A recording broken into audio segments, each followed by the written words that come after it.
Hello everyone, स्वागत है आप सभी का आपके अपने इस YouTube channel struggle for education 563 में। प्यारे दोस्तों, आज के अपने इस प्रैक्टिस सेट में हम 20 अति महत्वपूर्ण प्रश्नों को फुल कॉन्सेप्ट और बेहतरीन शॉर्ट ट्रिक से हर एक बच्चे को विद इन सेकंड में सॉल्व करना सिखा देंगे। पर आपको वीडियो को पूरा बहुत ही अच्छे तरीके से देखना और समझना पड़ेगा, तो कॉपी और कलम के साथ बैठिएगा। हर एक टाइप के सवालों को हम रखे हैं, तो वीडियो को पूरा अच्छे तरीके से देखिएगा। सब कुछ आपको बेहतरीन तरीके से हम समझाने का प्रयास करेंगे। एक भी प्रश्न ऐसा नहीं बचेगा डियर फ्रेंड्स जो आपको समझ में नहीं आएगा, लेकिन आपको देखना बहुत ही ध्यानपूर्वक पड़ेगा। तो चलिए ज्यादा देरी न करते हुए क्लास को शुरू करते हैं और बेहतर अंदाज में सवालों को सीखने का प्रयास करते हैं। तो देखिए, हमारे सामने ये पहला क्वेश्चन दिया गया है। कह रहा है कि उस विकल्प का चयन कीजिए जो तीसरे पद से उसी प्रकार संबंधित है जैसे दूसरा पद पहले पद से संबंधित है। तो यहाँ पर हमारे सामने ये संख्या लिखी गई है, तो इसको हमें सॉल्व कैसे करना है। देखिए, 2345 का जो रिलेशन 196 के साथ है, 6492 का रिलेशन क्या होगा। मतलब सर 2345 को जिस प्रकार उसने 196 लिखा है, 6492 को हम क्या लिख सकते हैं। अभी आपके लिए ये हो सकता हो सवाल जो है मुश्किल लग रहा हो, पर मेरी एक बात आप समझ लीजिएगा, विद इन सेकंड में आप सवाल को सॉल्व कर लोगे। बात क्या है सर, हर एक प्रश्न में हम आपको कॉन्सेप्ट भी बताएंगे, ट्रिक भी बताएंगे, तो वीडियो को आप स्किप मत कीजिएगा। बात हम बता रहे हैं, स्टार बना के लिखिएगा। बात क्या है सर, यदि प्रश्न में आपको कोई ऐसी संख्या दिखाई दे रही है जिसका आप स्क्वायर रूट या जिसका आप क्यूब रूट निकाल सकते हो, सबसे पहले उसे हाईलाइट कर लिया कीजिएगा। और दूसरी और जरूरी बात हमेशा याद रखिएगा, जब भी बड़ी संख्या से छोटी संख्या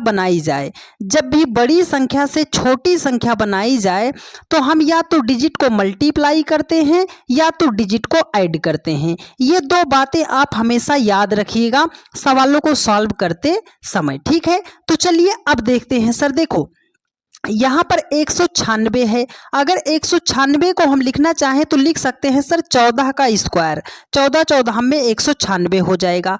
अब आपको 2345 से 196 नहीं बनाना है, अब आपको बनाना है 14। तो अब कैसे करेंगे सर, देखो, बड़ी संख्या से छोटे संख्या की तरफ जाना है, तो डिजिट को हम या तो ऐड करेंगे या तो मल्टीप्लाई। तो चलो हम इसको कर देते हैं ऐड, मतलब 2 + 3 + 4 प्लस कर देते हैं 5। तो 5 4 9 9 3 12 2 कितना हो जाएगा, 14 हो जाएगा। 14 का अगर स्क्वायर कर देंगे तो 196 हो जाएगा। सेम लॉजिक आपको 6492 के साथ अप्लाई करना है, मतलब इसके सभी डिजिट को हमें करना है ऐड। तो चलो ऐड करते हैं। 6 4 10, 10 9 19, 19 2 कितना हो जाएगा, 21 हो जाएगा। देखो, आपने जब डिजिट को ऐड किया था तो 14 आया था, 14 का स्क्वायर कर देंगे तो 196 आ जाएगा। तो हमने डिजिट को ऐड किया, 21 आ गया। 21 का जब हम स्क्वायर कर देंगे तो 441 हो जाएगा। 441 ऑप्शन थर्ड में दिया गया है और यही आपका राइट आंसर हो जाएगा। उम्मीद करते हैं आप सभी लोगों ने इस सवाल को और सवाल के लॉजिक को बहुत ही शानदार तरीके से सीखने और समझने का प्रयास किया होगा। तो चलिए डियर फ्रेंड्स, चलते हैं नेक्स्ट क्वेश्चन पर। अब आगे जैसे जैसे क्वेश्चन जाएंगे, एकदम इजी टू मॉडरेट, एकदम एग्जाम हॉल वाला पेपर हम लेकर आए हैं आपको बेहतरीन तरीके से समझाने के लिए। देखिए, क्वेश्चन दूसरा जो है कह रहा है कि 13 का जो रिलेशन 1728 के साथ है, वही 17 का रिलेशन क्या होगा।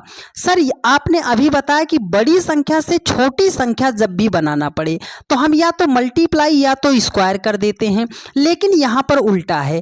13 छोटी संख्या है, 13 से हमें 1728 बनाना है। तो ये बात आप हमेशा याद रखिएगा, जब भी छोटी संख्या से बहुत बड़े संख्या की तरफ जाया जाए तो या तो वहां पर मल्टीप्लाई या तो स्क्वायर या तो क्यूब करते हैं। बात आप इतना हमेशा समझिएगा, ठीक है।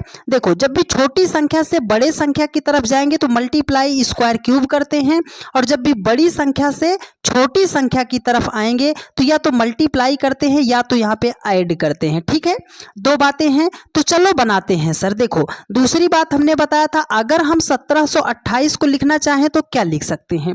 आप बोलोगे सर ये संख्या हमें दिखाई दे रही है घन, किसका घन है, 12 का क्यूब कर देते हैं तो आपके सामने संख्या निकल कर आएगी 1728, मतलब 12 गुणे 12 गुणे 12 कर देंगे तब। अब आपको 13 से जो है 1728 नहीं बनाना, 13 से आपको 12 बनाना है। तो सर ये तो आसान है, -1 कर देंगे 12 हो जाएगा, उसका क्यूब कर देंगे 1728 हो जाएगा। तो यहाँ पर संख्या 16 है, 17 है, 17 से 1 माइनस कर देंगे तो संख्या निकल कर आएगी 16। देखो 16 का भी हम करेंगे क्यूब, 16 का क्यूब का मतलब है कि 16 को जो है हमें 3 बार मल्टीप्लाई करना है। ठीक है, अगर आपके सामने इतना बड़ा मल्टीप्लाई आ जाए और आप चाहते हो डिजिट से सॉल्व करना तो कैसे करोगे। देखो 16 का क्यूब जो होता है वो होता है 40 96 होता है, तो 40 96 तो ऑप्शन सेकंड में दिया गया है, यही आपका राइट आंसर हो जाएगा। अगर आपको नहीं याद होता और आप डिजिट से करते तो कैसे करते, देखो 6 छाम 36, यहाँ पर कितना आ गया 36। अब हमें इकाई अंक लेना है तो 6 को फिर 6 से मल्टीप्लाई कर देते, तो 6 छाम 36, जिस भी ऑप्शन का इकाई अंक 1 होता वही राइट आंसर हो जाता। तो 6 केवल इकाई अंक ऑप्शन सेकंड में है और फिर भी आपका राइट आंसर हो जाता। उम्मीद करते हैं आपने इस सवाल को भी बेहतरीन तरीके से सीखने और समझने का प्रयास किया होगा। चलिए डियर फ्रेंड्स, अगला क्वेश्चन है, बहुत ही शानदार प्रश्न है, ध्यानपूर्वक समझने का प्रयास कीजिएगा। देखिए ये कह रहा है कि उस विकल्प का चयन कीजिए जो तीसरे पद से उसी प्रकार संबंधित है जैसे दूसरा पद पहले पद से संबंधित है। अब तक तो यहाँ पर नंबर दिखाई दे गए थे, लेकिन अब यहाँ पर लेटर दिखाई दिए हैं, तो मतलब इसका मतलब है कि ये क्वेश्चन है लेटर एनालॉजी का। कैसे सॉल्व करना है, लेटर के क्वेश्चन है तो लेटर का हमें प्लेस वैल्यू पता होना चाहिए। तो बहुत सारे मेरे भाई होंगे जिनको प्लेस वैल्यू नहीं याद है, तो हम प्लेस वैल्यू लिख रहे हैं, आप याद करते हुए चलिएगा। देखो सी है, सी का अगर देखो पहले से अगर हम पहले का रिलेशन बना रहे हैं तो सी के बाद डी आता है, उसने डी को लिखा है। चलो सर यहाँ पर टी है तो टी के बाद कौन सा लेटर आता है, यू आता है, तो यू तो सभी ऑप्शन में है। अच्छा अभी हम नहीं जा सकते, देखो ए से उसने बनाया है सी, ए का होता है 1, सी का होता है 3, 1 से 3 पे जाना है मतलब 2 ऐड करेंगे, तो यहाँ पर ओ है, ओ का होता है प्लेस वैल्यू 15, 2 ऐड कर देंगे तो हो जाएगा 17, 17 पे कौन सा लेटर आता है, क्यू आता है। यहाँ पर यन है, यन से उसने बनाया है क्यू, तो यन का होता है प्लेस वैल्यू 14, क्यू का होता है 17, 14 से अगर हमें 17 पे जाना है तो 3 जोड़ना पड़ेगा। तो यहाँ पर देखो यन से आगे जाएंगे कितना, 3 जोड़ेंगे तो यन से फिर क्या बन जाएगा हमारा, क्यू बन जाएगा। तो यू क्यू, क्यू से कौन सा ऑप्शन शुरू है, एक ऑप्शन सेकंड है, एक ऑप्शन थर्ड है, तो पहला और तीसरा ऑप्शन तो आपका नहीं होगा। अब देखो कैसे करना है, देखो यहाँ पर ओ है, ओ का आपका जो प्लेस वैल्यू होता है वो होता है 15, ठीक है, ओ का प्लेस वैल्यू होता है 15, ओ है, ओ का प्लेस वैल्यू 15 होता है। तो देखो 15 को उसने 19 लिखा है, यस है ना, यस का प्लेस वैल्यू 19 होता है, तो 15 में 4 जोड़ेंगे तो 19 हो जाएगा, मतलब यहाँ पर 19 है, 19 में अगर हम 4 जोड़ेंगे तो संख्या हो जाएगी 23, 23 पे कौन सा लेटर आता है, डब्ल्यू आता है, ठीक है। अब यहाँ पे देखो पी है, पी का प्लेस वैल्यू होता है 16, उसने लिखा है यू, यू का प्लेस वैल्यू कितना होता है 21, अगर हम 16 से 21 पे जाएंगे तो 5 ऐड करेंगे, तो यहाँ पर आई है, आई का प्लेस वैल्यू कितना होता है 9, 9 में अगर हम 5 को जोड़ेंगे तो हो जाएगा 14, 14 पे कौन सा लेटर आता है, आप बोलोगे सर यन आता है, तो यन हमने लिख दिया। देखो क्यू, यू जो है U Q Q W N, U Q Q W N. अब आगे चेक करो, देखो y है, y को उसने लिखा है ई, y का प्लेस वैल्यू होता है 25, ई का प्लेस वैल्यू होता है 5, अगर 25 से हमें 5 पे आना है तो देखो इंग्लिश में कितने लेटर होते हैं 26, 26, अब 26 से 5 पे आओगे तो 5 ऐड करोगे और 25 से 26 पे आओगे 1 ऐड करोगे, मतलब कितना जोड़ा है 6 को ऐड किया है। तो यहाँ पर यल है, यल का प्लेस वैल्यू होता है 12, 12 में अगर हम 6 को ऐड करेंगे तो हो जाएगा 18, 18 पे कौन सा लेटर आता है, आर आता है, तो यहाँ पे लिख देंगे आर। तो यू QQWNR ऑप्शन फोर्थ में है और यही आपका राइट आंसर हो जाएगा। इतना हम बेसिक मेथड से इसलिए बता रहे हैं डियर फ्रेंड्स, क्योंकि आपका एक भी सवाल गलत नहीं हो पाए, इसलिए हम इतना एक एक लेटर को आपको काउंट कर करके बता रहे हैं। तो जो भी मेरे भाई थोड़ा सा फास्ट चल रहे होंगे, आपसे हम्बल रिक्वेस्ट है कि अपने हर एक भाई को आप साथ में लेकर चलिए। अपने चैनल का सिर्फ एक ही मकसद है डियर फ्रेंड्स कि आज तक जिसको कहीं पर भी समझ में नहीं आया है, यद्यपि वह हमारी क्लास को पहली भी बार देख रहा है, तो वो ये कहकर ना जा पाए कि सर हमें आपकी क्लास में समझ में नहीं आया। तो उम्मीद करते हैं आप मेरी बातों का ख्याल रखेंगे और बहुत ही बेहतरीन तरीके से सवालों को सीखने का प्रयास करेंगे। देखिए ये क्वेश्चन है सेट का क्वेश्चन कैसे सॉल्व करना है। एक ही सवाल से आपका हर एक टाइप का इसका सवाल आप विद इन सेकंड में सॉल्व करना सीख जाओगे, पर मेरी बात को आप ध्यान से समझिएगा। देखिए कह रहा है कि उस विकल्प का चयन करें जिसमें संख्याएं वही संबंध साझा करती हैं जो दिए गए सेट की संख्याओं द्वारा किया जाता है। मतलब जिस प्रकार 277, 14 और 9 को लिखा गया है, सेम इसी लॉजिक से चारों ऑप्शन में से कौन सा ऐसा ऑप्शन है जो इसी के अकॉर्डिंग फॉलो करेगा। तो देखो जब भी आपके सामने सेट्स का क्वेश्चन आता है, इसको आप कैसे सॉल्व करोगे, मेरी एक बात आप स्टार बना के हमेशा लिखिएगा। बात क्या है सर कि जब भी ऐसा प्रश्न आता है, हमें छोटी छोटी संख्या से ही बड़ी संख्या बनाना पड़ता है। मेरी बात आप ये हमेशा याद रखना कि जितनी भी छोटी संख्या दी गई हैं, छोटी संख्याओं से ही बड़ी संख्या बनाया जाता है, ठीक है। और दूसरी बात हमने बताया जब भी छोटी छोटी संख्या से बड़ी संख्या बनाया जाता है तो या तो हम मल्टीप्लाई करते हैं, या तो स्क्वायर करते हैं, या तो क्यूब करते हैं। बात ध्यान से समझते हुए चलिएगा। तो देखो यहाँ पर 277 है, 14 है, 9 है, तो छोटी संख्या क्या है सर, 14 है, 9 है। 14 और 9 से हमें 277 बनाना है। तो अगर 14 और 9 को मल्टीप्लाई भी हम कर दे रहे हैं तब भी हमारा 277 नहीं आएगा। तो हम क्या करेंगे सर, स्क्वायर करके चेक करते हैं दोनों संख्या का।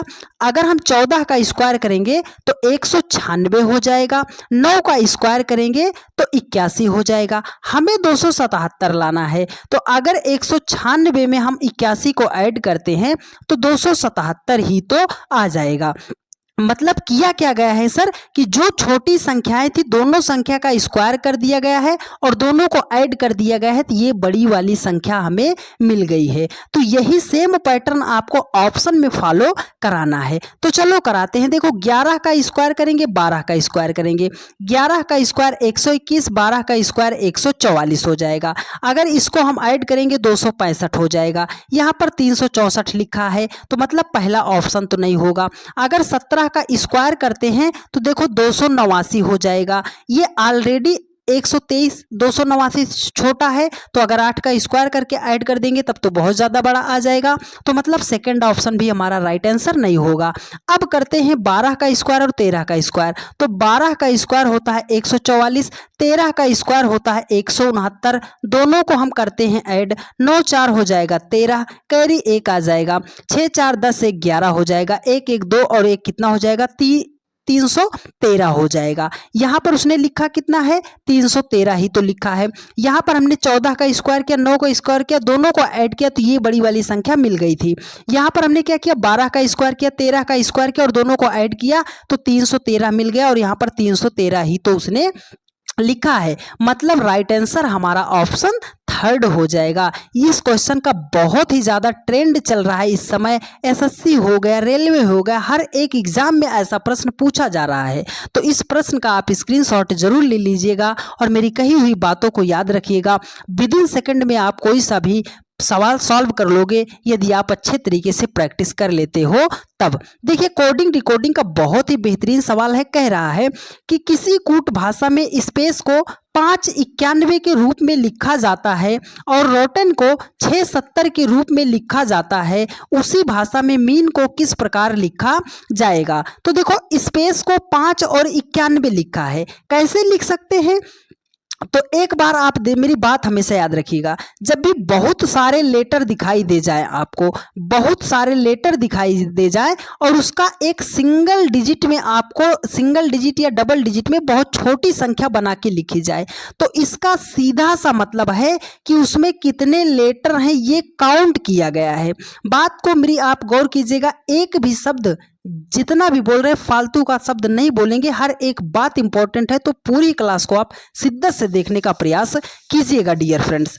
देखो यहाँ पर जब भी बहुत सारी संख्याएं लेटर दिए जाएं और उसको बहुत छोटी डिजिट में लिखा जाए, इसका मतलब होता है कि लेटर को काउंट किया गया है। ठीक है, तो चलो काउंट करते हैं। देखो स्पेस में 1 2 3 4 5, कितने लेटर है? 5, उसने 5 ही लिखा है। रोटन को चेक करते हैं, 1 2 3 4 5 6, तो यहाँ पर 6 लिखा है। अच्छा सर मीन है तो 1 2 3 4, मतलब आगे तो 4 आएगा, लेकिन चारों ऑप्शन में आगे 4 है, तो अभी तो हम नहीं निकाल सकते। 4 आएगा ये बात तो तय है। कहाँ से आया आपने समझ लिया।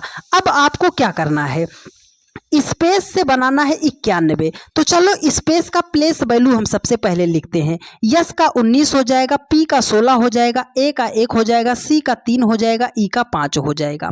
अगर हम इसको ऐड करते हैं तो 16 दूना 32, 32 3 35, 35 1 36, है ना, 36 3 39, 39 5 आपका कितना हो जाएगा?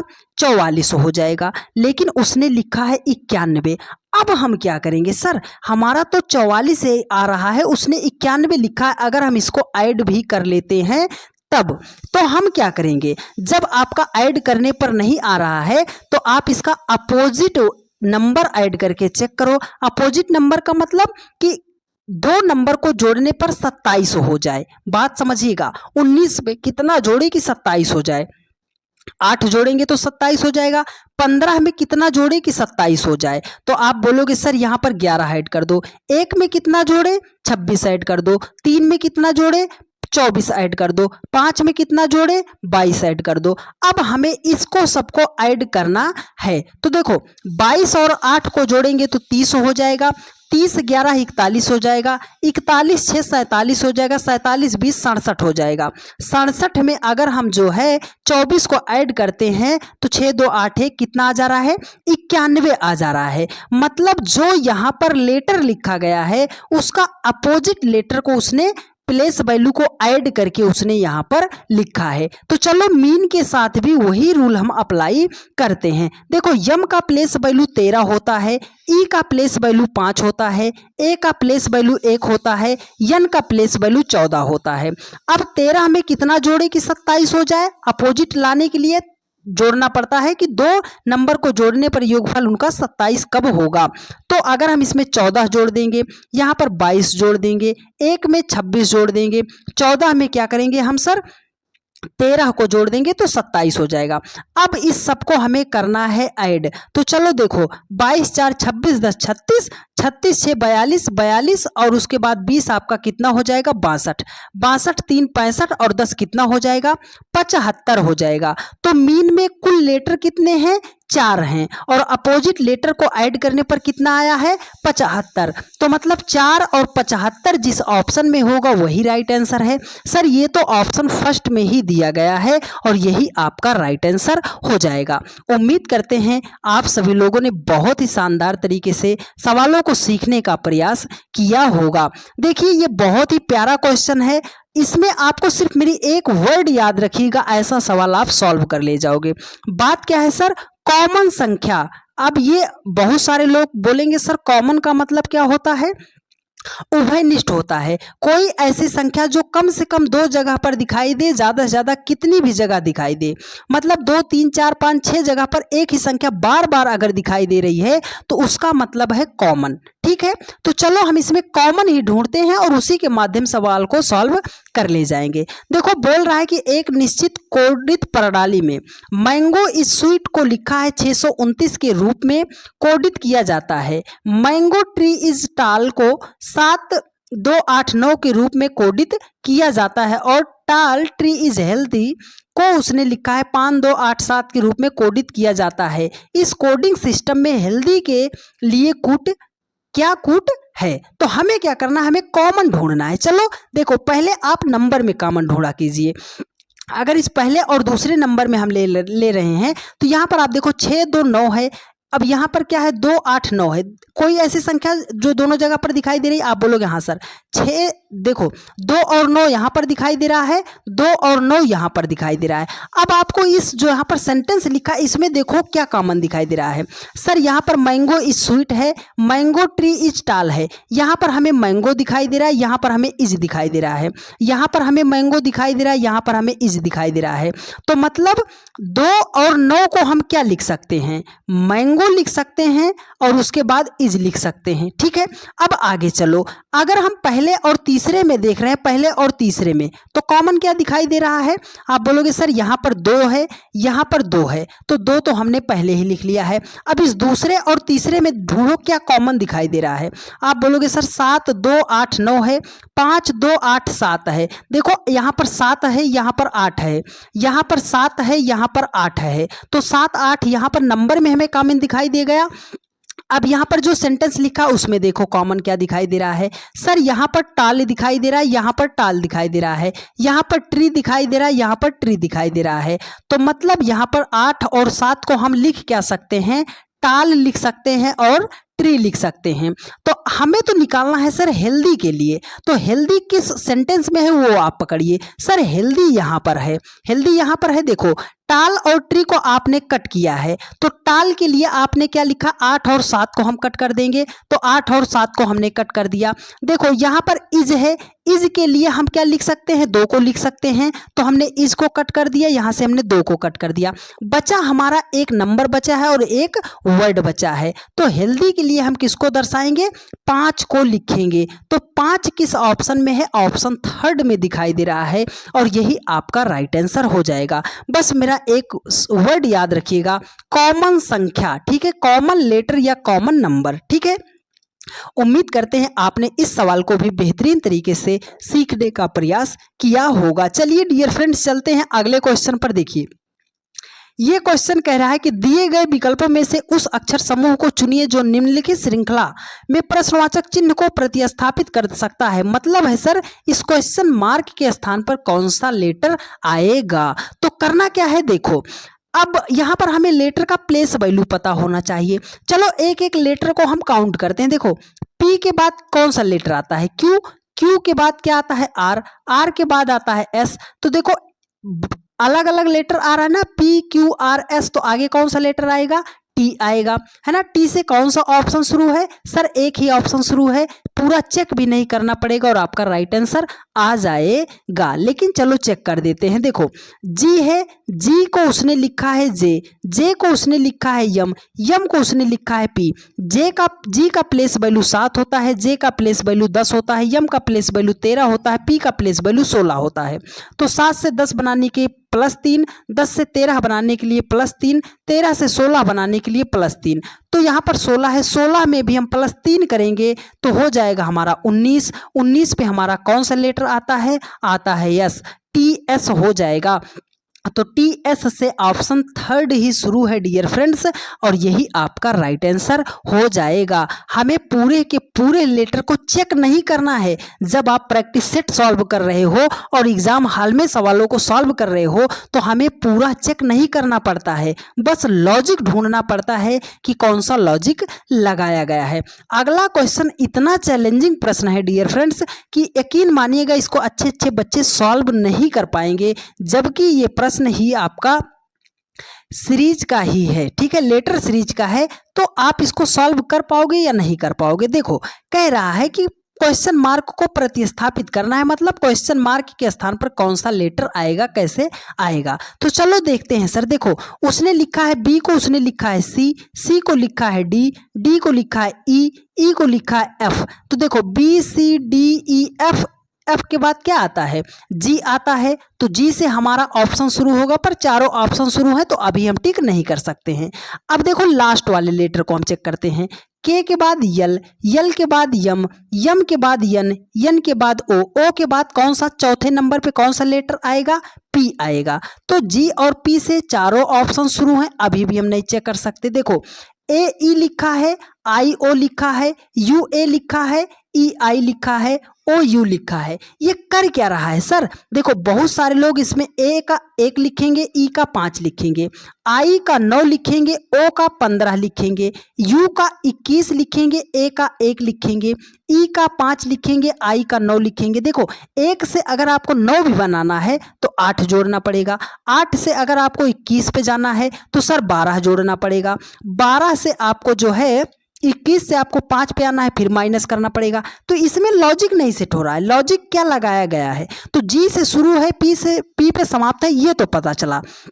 तो आप एक बात मेरी याद रखिए कि अगर इंग्लिश अल्फ़ाबेट में कितने वावेल होते हैं? आप बोलोगे सर 5 होते हैं। कौन कौन सा? ए, ई, आई, ओ और यू होता है। उसने देखो ए, ई पहले लिखा है, फिर आई, ओ लिखा है, मतलब ए, ई एक साथ, ई, आई एक साथ। देखो ए, ई एक साथ, उसने क्या किया है?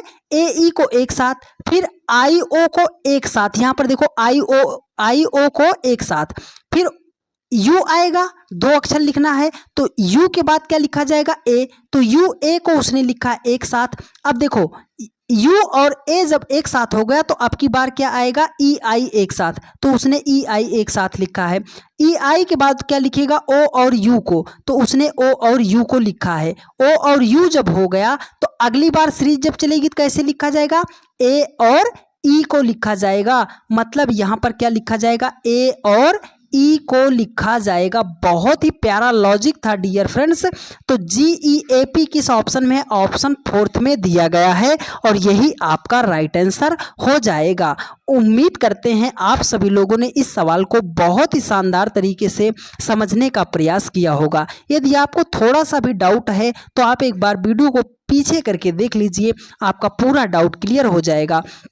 अब चलते हैं नेक्स्ट क्वेश्चन पर। देखिए अगला क्वेश्चन कह रहा है, बहुत ही शानदार प्रश्न है तो ध्यान पूर्वक समझने का प्रयास कीजिएगा। देखिए कह रहा है कि दिए गए 4 विकल्पों में से उस विकल्प का अपने उत्तर के रूप में चयन कीजिए जो दिए गए शब्दों के समान है। रेटिना है, आंख है, स्टेप्स है। तो सर रेटिना का जो संबंध आंख के साथ है वही स्टेप्स का संबंध किसके साथ होगा? तो सर रेटिना का आंख से क्या संबंध है? आप ऐसे सिंपल सा बताओगे कि सर जो हमारी रेटिना होती है वो आंख में पाई जाती है, मतलब आंख का ही एक अंग है हमारा रेटिना। तो सर ये जो स्टेप्स है ये किसका अंग है? तो स्टेप्स को ही हम बोलते हैं या स्टेप बोलते हैं या स्टेपीज बोलते हैं, ठीक है, स्टेपीज बोलते हैं। तो स्टेपीज क्या है? सर कान की सबसे छोटी हड्डी होती है, शरीर की सबसे मुलायम हड्डी, सबसे मुलायम हड्डी जो होती है, छोटी हड्डी कहाँ होती है? कान में होती है। तो स्टेप्स कहाँ पाया जाता है? किसका अंग है? आप बोलोगे सर कान का अंग है। ये जीएस बेस्ड है, जीके जीएस बेस्ड, तो आपको इसको याद करना पड़ेगा। तो स्टेपीज जो होता है वो कहाँ पाया जाता है? कान में पाया जाता है। कान ऑप्शन 4th में है और यही आपका राइट आंसर हो जाएगा। उम्मीद करते हैं आप सभी लोगों ने इस सवाल को भी बहुत ही शानदार तरीके से सीखने का प्रयास किया होगा। चलिए डियर फ्रेंड्स अगला क्वेश्चन है, इस तरीके का प्रश्न या तो रेलवे में या तो यूपीएसआई में बहुत ज़्यादा पूछा जाता है। ये आपका टाइम वेस्ट करने के लिए है, आप इसको जितना फास्ट बना सकते हो बनाने का प्रयास कीजिएगा। देखिए कह रहा है कि दिया गया प्रश्न अक्षरों, संख्याओं और प्रतीकों की निम्नलिखित श्रृंखला पर आधारित है। इधर से लेफ्ट है, इधर से राइट है। अब कह रहा है कि कौन सा अवयव बाएं से 13वें घटक के बाएं 5वें स्थान पर है? तो देखो बायां कह रहा है तो बायां तो इधर दिया गया है, बाएं से 13वां, तो एक एक लेटर को आपको काउंट करना है। देखो 1 2 3 4 5 6 7 8 9 10 11 12 13, 13 पे कौन सा लेटर है हमारा? डी। कह रहा है घटक के बाएं 5वें स्थान पर। अगर आप मान लो इधर को मुंह करके बैठे हो तो आपका बायां किधर होगा? आप बोलोगे सर इस साइड, दायां किधर होगा? इस साइड। जिस घटक पे हो उसके बाएं 5वां, तो बायां कौन है? ये इस साइड हमें जाना है सर, कितना नंबर? 5 नंबर। तो पहला, दूसरा, तीसरा, चौथा, 5वां, हम कहाँ पे पहुंच गए सर? परसेंटेज पर पहुंच गए। तो परसेंटेज तो ऑप्शन सेकंड में दिया गया है और यही आपका राइट आंसर हो जाएगा। उम्मीद करते हैं आप सभी लोगों ने बहुत ही शानदार तरीके से इस सवाल को भी सीखने का प्रयास किया होगा। चलिए डियर फ्रेंड्स, चलते हैं नेक्स्ट क्वेश्चन पर। देखिए अगला क्वेश्चन है, ये बहुत ही शानदार प्रश्न है, तो ध्यानपूर्वक आप इसको समझने का प्रयास कीजिएगा। देखिए कह रहा है कि पी क्यू आर एस और टी की औसत आयु 27 है, आर और एस की औसत आयु जो है 37 है और क्यू और टी की औसत आयु 18 है। पी की आयु क्या होगी? तो देखो, जब भी एक बात मेरी आप हमेशा याद रखिएगा, जब भी औसत दिया जाएगा, औसत अगर दिया गया है तो अगर उसका हम योगफल निकालते हैं तो योगफल कैसे निकाला जाता है? जो टोटल उसने दिया हो उसका मतलब टोटल और जितने नंबर उसमें दिए गए हो उसको आप दोनों को मल्टीप्लाई कर दीजिएगा तो आपका योगफल जो है निकल के आ जाता है। ठीक है, तो चलो अब इसको सॉल्व करते हैं। देखो P Q R S T है ना, P Q R S T का जो है औसत आयु जो है कितना दिया है? 27। तो योगफल निकालते हैं इन पांचों का, 1 2 3 4 5 है। इसका मतलब क्या है? P plus Q plus R plus S plus T, इनका औसत आयु कैसे निकालेंगे? देखो हमने कर दिया 27, कितने लोग हैं? 5, तो उसको हम 5 से कर देंगे मल्टीप्लाई। तो 27 को अगर हम 5 से मल्टीप्लाई करते हैं तो देखो 20 पंजे 100 कितना हो जाएगा? 135 हो जाएगा। ठीक है, अब देखो कह रहा है कि आर और एस की औसत आयु 37 है, तो आर और एस है तो हमने लिख दिया आर और एस की औसत आयु 37 है, तो 37 को कर देंगे 2 से मल्टीप्लाई, तो हो जाएगा हमारा कितना हो जाएगा? 35 दूना 70, कितना हो जाएगा? 74 हो जाएगा। आगे कह रहा है क्यू और टी की औसत आयु, तो सर क्यू तो हमारा जो है यहाँ पर है, क्यू यहाँ पर है और टी हमारा यहाँ पर है, तो क्यू और टी की जो औसत आयु है वो कितना है? 18। तो दो लोगों को हमने लिखा है क्यू और टी, इनका योगफल 18 दूना कितना हो जाएगा? 36 हो जाएगा। अब इसको हम ऐड करते हैं तो 6 4 10 कितना हो जाएगा? 110 हो जाएगा। ठीक है, 110 हो जाएगा। अब यहाँ पर देखो कितने लोग मिल गए, वो पूछ रहा है पी की आयु क्या होगी, तो यहाँ पर पी है, यहाँ पर क्यू आर एस टी है, तो क्यू आर एस टी का टोटल कितना? P Q R S T सबका टोटल है 135, जिसमें से क्यू आर एस टी का है 110। तो अब आप ये बताइए कि 5 लोग हैं उनका जो है 135 है और उनमें से 4 लोगों का 110 है, तो जो एक बचा है उसको हम कैसे निकालेंगे? माइनस कर देते हैं। तो 135 से अगर जो है 110 को माइनस करेंगे तो संख्या निकल कर आएगी 25। वो संख्या कौन सी बची है? पी बची है। मतलब पी की जो आयु है वो कितना है? 25 ईयर्स है, 25 वर्ष है। ऑप्शन 4 में दिया गया है और यही आपका राइट आंसर हो जाएगा। उम्मीद करते हैं आपने इस सवाल को भी बेहतरीन तरीके से समझने का प्रयास किया होगा। तो चलिए डियर फ्रेंड्स, चलते हैं नेक्स्ट क्वेश्चन पर। देखिए अगला क्वेश्चन जो है ब्लड रिलेशन का क्वेश्चन दिया गया है, कैसे सॉल्व करना है मेरी कुछ बातें आप ध्यान पूर्वक समझ लीजिएगा। ठीक है, 1 मिनट रुकिएगा। चलिए डियर फ्रेंड्स, देखो जब भी ब्लड रिलेशन का क्वेश्चन आता है तो मेरी कुछ बात जो बता रहे हैं ध्यान से समझिएगा। बात क्या है सर? देखो जब भी मेल की बात करेगा, अगर उसमें पुरुष की बात कर रहा है तो उसे हम प्लस साइन से दर्शाते हैं। फीमेल की बात करेगा, स्त्री की बात करेगा तो उसे हम माइनस साइन से दर्शाते हैं। मतलब पुरुष की बात करेगा तो प्लस और अगर महिला की बात करेगा तो माइनस। अगर उसमें कहीं विवाहित जोड़ा है तो उसे हम डबल बॉन्ड से दर्शा देंगे। विवाहित मतलब एक दूसरे की अगर शादी कहीं पर हुई रहेगी तो पति पत्नी रहेंगे तो उसे हम डबल बॉन्ड से दर्शा देंगे। इतनी बात आप हमेशा याद रखिएगा। ठीक है, जब भी वो बोलेगा क्वेश्चन में पिता, अगर ये आप हो, अगर वो बोल दिया पिता तो पिता आपसे एक पीढ़ी ऊपर चले जाएंगे। मम्मी बोल दिया तो एक पीढ़ी ऊपर चली जाएंगी। अगर वो बोल दिया बेटा तो आप यहाँ पर हो, आपका बेटा आपके बाद ही आएगा। लेकिन आप सर कैसी बात कर रहे हो, ना तो जॉब मिल रही है ना तो शादी हो रही है, तो बाल बच्चे हमारे कहाँ से होंगे सर, है ना। लेकिन जब भी आपके सामने ब्लड रिलेशन का क्वेश्चन आता है डियर फ्रेंड्स, इसको आप अपने ऊपर लेकर सॉल्व कीजिएगा, 99% आपका क्वेश्चन सॉल्व हो जाएगा। तो चलो देखो, एक बहुत ही बेहतरीन सवाल है, इसको कैसे सॉल्व करना है देखो। यहाँ पर है कह रहा है कि एक निश्चित कूट भाषा में ये आपके सामने निर्देश दिया गया है। इस जानकारी के आधार पर ये थोड़ा सा करेक्ट कर लीजिएगा। यहाँ पर है यदि P भागे Q गुणे R minus M plus T है तो निम्नलिखित में से कौन सा कथन सत्य है, इन चारों में से कौन सा कथन आपका सत्य दिया गया है। तो देखो यहाँ पर आपको केवल साइन को पकड़ना है जो चिन्ह दिया गया है। यहाँ पर क्या है भाग, तो इसमें भाग कहाँ पर है, आप बोलोगे सर यहाँ पर है भाग। भाग का मतलब ए भागे बी का अर्थ है ए जो है बी की बहन है। ये जो ए है पहले वाली जो है वो दूसरे वाली की बहन है। तो मतलब यहाँ पर पी क्यू है तो इसका मतलब है कि पहला वाला जो है वो दूसरे वाला का क्या है, बहन है। ये जो पी है ना सर, ये पी जो है क्यू की बहन है, ये पी जो है क्यू की बहन है। अच्छा सर यहाँ पर गुणा है, तो गुणा का मतलब क्या है, गुणा का मतलब है ए गुणे बी का अर्थ है कि ए जो है बी का पुत्र है।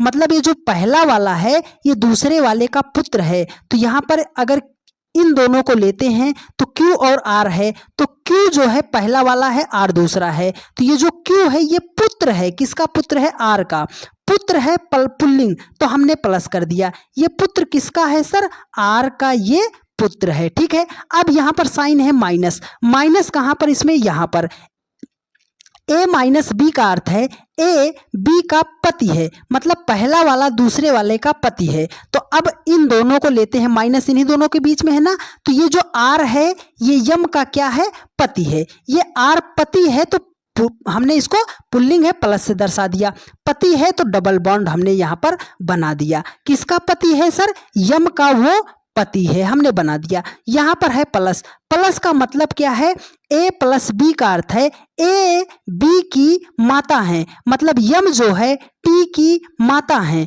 यम जो है माता है, क्या है, माता है, तो हमने इसको माइनस से दर्शा दिया। माता है टी की माता है तो मतलब टी बेटा या बेटी होगा, तो टी भागेगा कहाँ पर, नीचे भागेगा। अब देखो हमें क्या दर्शाना है, यहाँ पर 4 ऑप्शन दिए, पूछ रहा है कौन सा कथन सत्य है। देखो टी जो है टी पी का भाई है, सर टी जो है पी का भाई है, लेकिन आप ये बताओ अगर हम आपको यही नहीं बताएंगे, ये प्लस भी हो सकता है माइनस भी हो सकता है। अगर किसी का जेंडर ही नहीं पता है तो हम कैसे बता सकते हैं कि ये जो टी है वो पी का क्या लगेगा, भाई है या बहन। आप बोलोगे सर जेंडर नहीं पता तो हम ये तो नहीं बता सकते, मतलब ये कथन तो गलत हो जाएगा। देखो कह रहा है कि टी जो है क्यू का भाई है, ये जो टी है क्यू का भाई है, क्यू का भाई है, तो सर इसका जेंडर नहीं पता तो ये भी गलत हो जाएगा।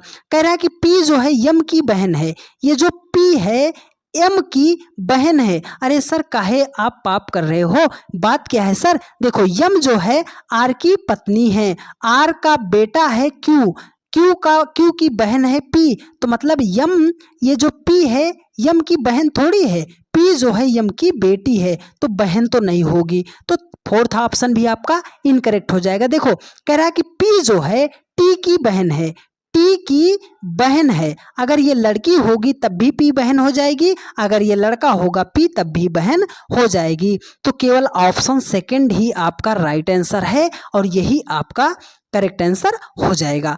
उम्मीद करते हैं आपने सवाल को बहुत ही शानदार तरीके से सीखने का प्रयास किया होगा।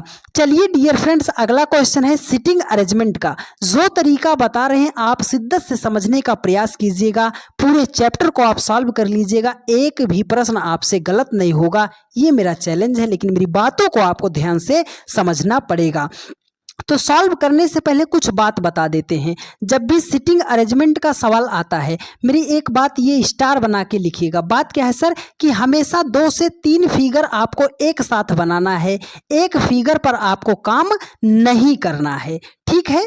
चलो अब बनाते हैं सवाल को। देखो कह रहा है कि 7 मित्र O P Q R S T और U उत्तर दिशा की ओ के सम्मुख एक पंक्ति में बैठे फिल्म देख रहे हैं। मतलब 7 व्यक्ति हैं तो हम 2-3 फिगर जरूर बनाएंगे। तो चलो सर हम बनाते हैं। देखो 1 2 3 4 5 6 7 लोग हैं। किधर की तरफ मुंह करके बैठे हैं, उत्तर की तरफ ये सभी लोग मुंह करके जो है पिक्चर को देख रहे हैं, ठीक है। अब ये दूसरा हमने बताया कि एक फिगर पर हमें काम नहीं करना है। 4 हो गया, 5 हो गया, 6 हो गया, 7 हो गया। सब लोग किधर मुंह करके बैठे हैं? उत्तर दिशा की तरफ।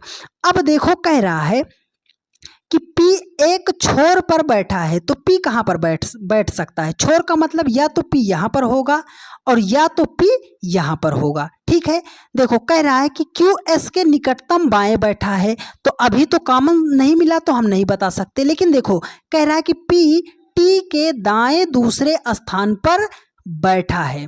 ये जो P है T के दाएं, तो आपके समकक्ष अगर इन लोगों का मुख है तो जो आपका दाया होगा वही इन लोगों का दाया होगा। तो मतलब इस साइड आपका दाया है तो इनका भी दाया होगा। और ये जो P है वो T के दाएं दूसरे स्थान पर, तो सर अगर हम T को यहाँ पर बैठाते हैं तो ये बायां हो जाएगा, मतलब ये पहला फिगर तो हमारा गलत हो जाएगा। अब हमें यहाँ पर सेट करना है, ये P दूसरा है किसके? T के, तो पहला दूसरा मतलब T कहाँ बैठा है? यहाँ पर। T के दाएं दूसरे स्थान पर P है।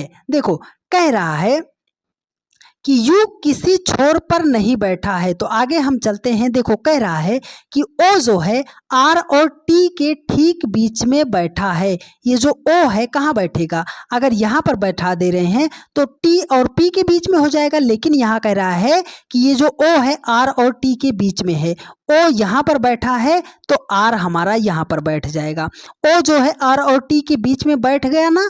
अब आगे चलो, देखो कह रहा है कि Q जो है S के निकटतम बाएं बैठा है। ये जो Q है S के निकटतम बाएं, S को अगर हम यहाँ बैठा देंगे तभी हमारा Q जो है बाएं पर बैठेगा, है ना। ये Q जो है S के निकटतम बाएं हो गया। अब देखो कह रहा है कि U किसी छोर पर नहीं बैठा है, तो एक ही स्थान बचा है, यहाँ पर बैठ जाएगा U, और U जो है किसी छोर पर नहीं बैठा है। कह रहा है कि दाएं छोर पर कौन बैठा है? तो सबसे दायां छोर, ये दायां हो गया, ये बायां हो गया। वो दाएं छोर की बात कर रहा है, तो दाएं छोर पर कौन बैठा है? P बैठा है। तो P ऑप्शन 4th में दिया गया है और यही आपका राइट आंसर हो जाएगा। उम्मीद करते हैं मेरे हर एक भाई बहन ने बहुत ही शानदार तरीके से सवालों को सीखने का प्रयास किया होगा और मेरी बातों को समझने का प्रयास किया होगा। एक फिगर पर आपको काम नहीं करना है डियर फ्रेंड्स। इतना विस्तृत भाषा में हम आपको इसलिए समझा रहे हैं, इतना डिटेल्स में हम इसलिए समझा रहे हैं क्योंकि यह एक प्रैक्टिस सेट नहीं है डियर फ्रेंड्स। इससे आप उतने टाइप के चैप्टर सॉल्व करना सीख रहे हो जितने टाइप के हम सवालों को सॉल्व करा रहे हैं। तो आपका भी दायित्व बनता है कि वीडियो को पूरा अच्छे तरीके से देखिए, शिद्दत से देखिए, और अगर आपको समझ में आ रहा है और आप जितने भी जन देख रहे हो तो फटाफट वीडियो को ज़्यादा से ज़्यादा अपने सभी दोस्तों के पास शेयर जरूर कर दीजिएगा हमें सपोर्ट करने के लिए। देखिए जब भी डायरेक्शन का क्वेश्चन आएगा तो मेरी एक बात हमेशा याद रखिएगा, जब भी वो बोलेगा पूरब तो आपको हमेशा याद रखना है पूरब जो है आपके दाहिने हाथ पर होता है। ठीक है, अगर आप उत्तर की तरफ मुंह करके बैठे हो तब। अब उत्तर किधर होता है सर? ऊपर की तरफ होता है, नीचे आपका दक्षिण होता है, बाएं हाथ पर आपका पश्चिम होता है। जब भी वो बोलेगा, मान लो हमने यहाँ पर एक सेंटर रख दिया, हमने कहा कि पूरब की तरफ कोई व्यक्ति जा रहा है, तो पूरब की तरफ मतलब हम दाएं हाथ की तरफ चल देंगे। अगर वो बोल दिया उत्तर की तरफ जा रहा है तो ऊपर आपको हमेशा जाना है। इतनी बात आप हमेशा याद रखिएगा। चलो क्वेश्चन पढ़ते हैं। देखो कह रहा है कि संध्या अपने घर से चलना शुरू करती है और पूर्व की ओर 15 किलोमीटर जाती है। मान लिया कि हमने ये रहा संध्या का घर, वो पूरब की तरफ जाती है, तो किस दिशा में जाएंगे सर? पूरब आपने बताया कि दाहिने हाथ की तरफ हम चले जाएंगे। देखो ये है संध्या, हमने इसको लिख दिया, ये है संध्या। यहां पर वो पहुंची, कितना किलोमीटर चल के? 15 किलोमीटर चलती है। ठीक है, अब वह दाएं मुड़ती है और 10 किलोमीटर चलती है। यहां पर है दाया किधर होगा? ऊपर की तरफ बायां, नीचे की तरफ दाया हो जाएगा। तो नीचे की तरफ हमने उसको भेज दिया, कितना किलोमीटर? 10 किलोमीटर। वह फिर से दाएं मुड़ती है और रीना के घर पहुंचने के लिए 15 किलोमीटर चलती है। देखो नीचे की तरफ ये आपका अपोजिट है, इसका मतलब क्या है? आपका मुख अगर ऊपर की तरफ है तो उसका मुख नीचे की तरफ है। इससे क्या मतलब है?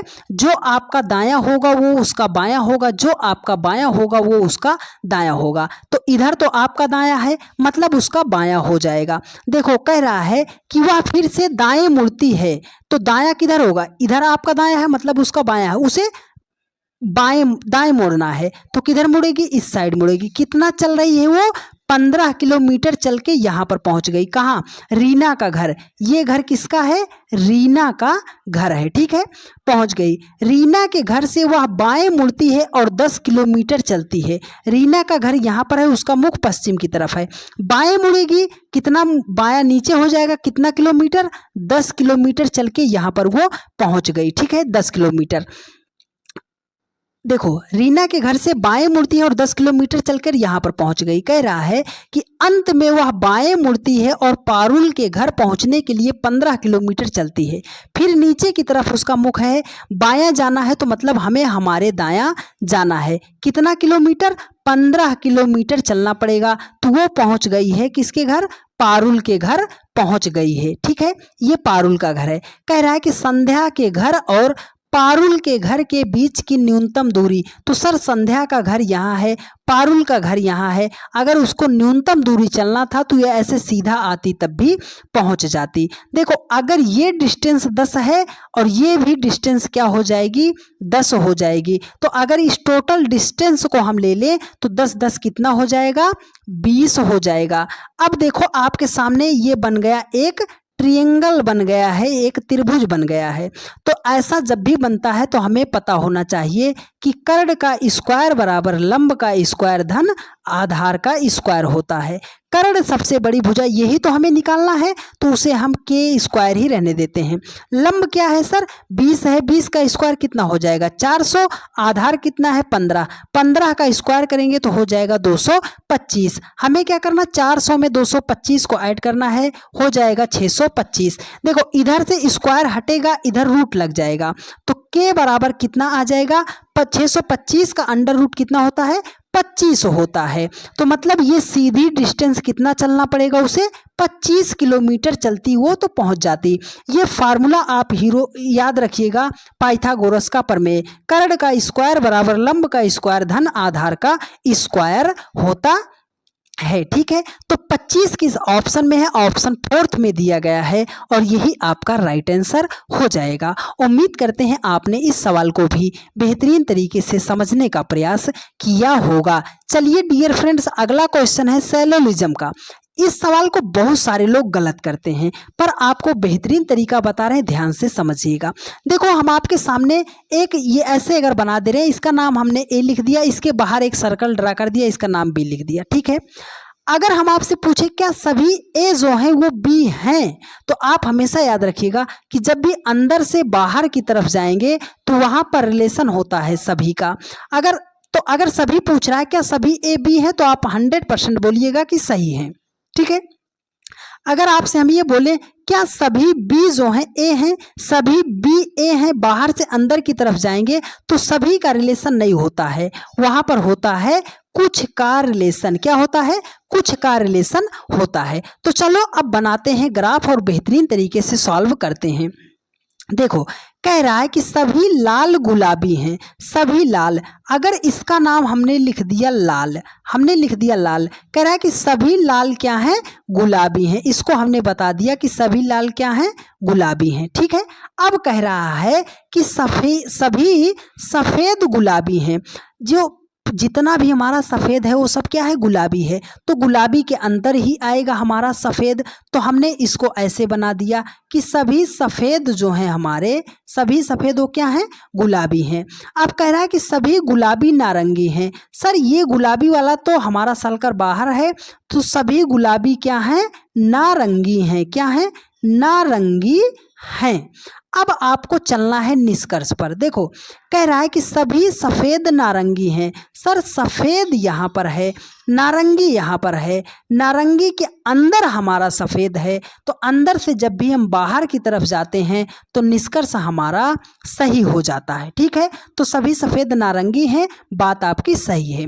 देखो, कह रहा है कि सभी नारंगी लाल हैं, सभी नारंगी लाल हैं, बाहर से अंदर की तरफ जाते हैं तो सर वहाँ पर रिलेशन होता है कुछ का, लेकिन उसने दिया है सभी का, मतलब सेकंड निष्कर्ष हमारा हो जाएगा गलत। अगला देखो, कह रहा है कुछ नारंगी सफ़ेद हैं। सर नारंगी यहाँ है, सफ़ेद यहाँ है, तो बाहर से जब हम अंदर की तरफ जाते हैं तो वहाँ पर रिलेशन होता है कुछ का, और उसने ही यही तो कहा है कि कुछ नारंगी सफ़ेद हैं, मतलब ये वाला भी आपका सही हो जाएगा। तो केवल फर्स्ट और थर्ड निष्कर्ष जो होगा आपका अनुसरण करेगा। तो फर्स्ट और थर्ड जो है ऑप्शन ए में दिया गया है और यही आपका राइट आंसर हो जाएगा। उम्मीद करते हैं आप सभी लोगों ने बहुत ही शानदार तरीके से सीखने का प्रयास किया होगा। चलिए डियर फ्रेंड्स चलते हैं अगले क्वेश्चन पर। देखिए वेन डायग्राम का सवाल है, बहुत ही प्यारा लॉजिक से सॉल्व करने का तरीका बताएंगे। आज के बाद आपका गलत नहीं होगा, पर मेरी बातों को आप गौरपूर्वक सुनने का और समझने का प्रयास कीजिएगा। देखिए कह रहा है कि सही वेन आरेख का चयन कीजिए, मतलब स्त्री माता बहन है। अब बहुत सारे लोग इसको ऑप्शन से बनाते हैं और वो गलत कर देते हैं। आपको ऑप्शन से नहीं बनाना, कैसे बनाना है जो हम बता रहे हैं, ध्यान से समझिएगा। स्त्री माता बहन है, आप ये बताइए क्या दुनिया की जितनी भी स्त्री हैं वो सब माँ बन जाती हैं? तो आप बोलोगे बहुत सारी स्त्रियां ऐसी हैं सर जिनके कभी भी बाल बच्चे नहीं होते हैं, तो वो माता नहीं बन सकती, मतलब सभी स्त्री माता नहीं बन सकती है। अब आप ये बताइए क्या दुनिया की जितनी भी माता होती हैं वो सब बहन हो जाती हैं? तो आप ऐसे बोलो, अगर मान लो कोई माँ है वो अपने माँ बाप की इकलौती बेटी है, तो वो तो किसी की बहन नहीं होगी, तो मतलब दुनिया की सभी माताएं बहन नहीं हो सकती। अब आप रिवर्स चलो, क्या दुनिया की जितनी भी बहन होती हैं वो सब माता होती हैं? तो आप बोलोगे ऐसे कि बहुत सारी हमारी बहन ऐसी होती हैं जिनको कभी भी बाल बच्चे नहीं होते हैं, तो सभी बहनें माता नहीं हो सकती। अब आप इसको बताइए क्या दुनिया की जितनी भी माता हैं वो सब स्त्री हैं? आप बोलोगे हाँ सर, दुनिया की जितनी भी माता हैं वो सब स्त्री के अंतर्गत ही तो आती हैं। अब आप एक बार पहले और तीसरे का रिलेशन बना लो, क्या जितनी भी बहनें हैं वो सब स्त्री हैं? आप बोलोगे हाँ सर, जितनी भी माता और बहनें वो सब क्या हैं, स्त्री के अंतर्गत आती हैं, मतलब माता और बहन स्त्री के अंतर्गत आती हैं। ना तो सभी माताएं बहन होती हैं, ना तो सभी बहनें माता होती हैं, लेकिन दोनों में कुछ का रिलेशन होता है कि कुछ माँ बहन भी होती हैं और कुछ बहन माँ भी होती हैं। तो ऐसा ऑप्शन आपको ए में दिखाई दे रहा है और यही आपका हो जाएगा राइट आंसर। उम्मीद करते हैं आपने इस सवाल को भी बेहतरीन तरीके से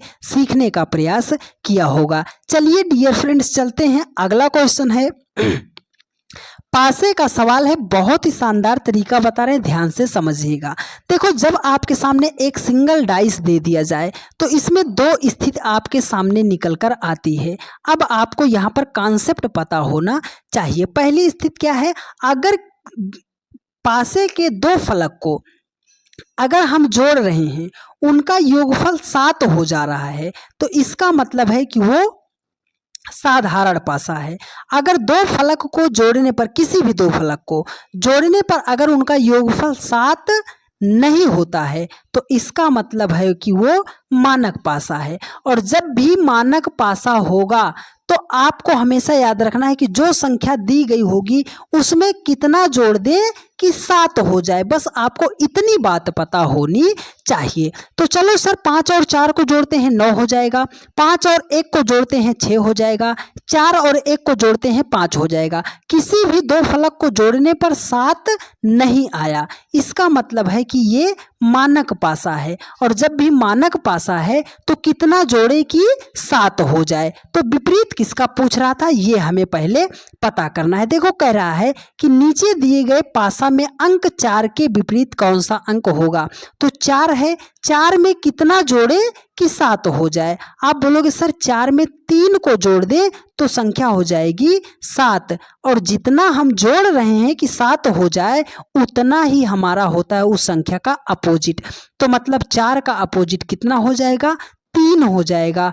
3 ऑप्शन बी में दिया गया है और यही आपका राइट आंसर हो जाएगा। उम्मीद करते हैं आप सभी लोगों ने मेरी हर एक बातों को बहुत ही ध्यानपूर्वक समझने का प्रयास किया होगा। ऐसा प्रश्न जिसको अच्छे अच्छे बच्चे डरते हैं सॉल्व करने के लिए, मिसिंग नंबर का सवाल। वर्ग में जब भी मिसिंग नंबर का सवाल आता है कैसे सॉल्व करना है, बातों को आप समझिएगा। पहले और ज़रूरी बात याद रखिएगा कि जिधर को आपको सबसे बड़ी बड़ी संख्या दिखाई देगी उसी दिशा में हमें सवाल को सॉल्व करना पड़ता है, ठीक है। और दूसरी बात याद रखिएगा कि जब भी छोटी छोटी संख्या से बड़ी संख्या बनाई जाएगी तो मल्टीप्लाई, स्क्वायर और क्यूब को हम ज़रूर चेक करते हैं। ये दो बातें आप याद रखिएगा, कोई सा भी सवाल आप विदिन सेकंड में सॉल्व करना सीख जाओगे। तो सबसे पहले देखो यहाँ पर दिया गया है वर्ग, क्वेश्चन मार्क के स्थान पर संख्या ज्ञात करनी है, लेकिन हमें क्या ढूंढना है सर? सबसे बड़ी बड़ी संख्या। ये मत भूलिएगा डियर फ्रेंड्स, सबसे बड़ी बड़ी संख्या। तो चलो देखते हैं इस रो में 7 है, 5 है, 24 है। बड़ी संख्या इस रो की 24 है, 1 है, 3 है, 8 है। इस रो की बड़ी संख्या 8 है। तो मतलब हमें इस सवाल को बाएं तरफ से दाहिने तरफ की सॉल्व करना है, लेफ्ट टू राइट सॉल्व करना है। 7 और 5 से हमें लाना है 24। अगर 7 और 5 को मल्टीप्लाई कर देंगे तो हो जाएगा 35 हो जाएगा, 24 तो नहीं आएगा। तो हमें क्या करना है, हम अगर 7 और 5 को जोड़ लें तो 7 5 कितना हो जाएगा 12।